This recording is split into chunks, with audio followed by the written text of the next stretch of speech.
So when we're talking about our plasmid, we're talking about a circular piece of DNA.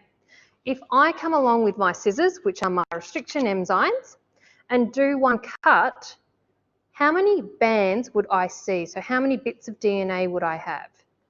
So put in the chat how many fragments of DNA would be found in our gel when we run it if I do one single cut of our plasmid. There is no wrong answer. The wrong answer is not answering at all. Way, yay. So if I cut once, I'm going to end up with one piece of DNA, aren't I?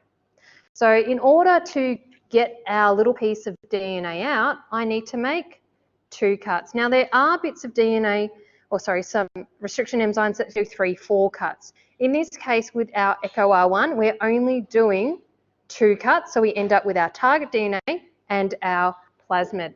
The other thing I need to point out is when we talk about our plasmid, it can do things such as supercoiling, and that's where you end up with it all twisted.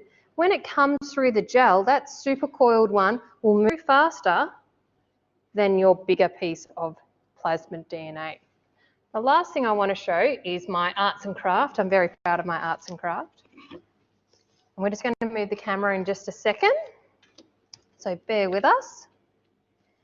Okay, and here we have our plasmid DNA ring. You'll see here at the start we've got our promoter. This is where we have our, when we have our sugar present, arabinose, it then makes our green, I can't even say that today, fluorescent, I'm getting tongue-tied, protein, which is our marker. And then we have our gene of interest here, which is our insulin. The only thing I'm missing off this is our antibiotic resistance. So what happens is you get your Pac-Man,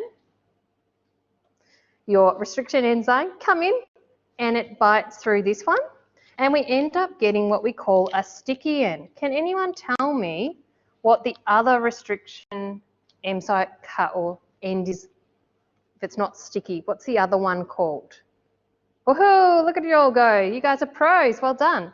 Blunt end. So in order to get my gene of interest, I need to do 2 cuts, which then gives us our plasmid, which will either be sitting around like this or will join back up again.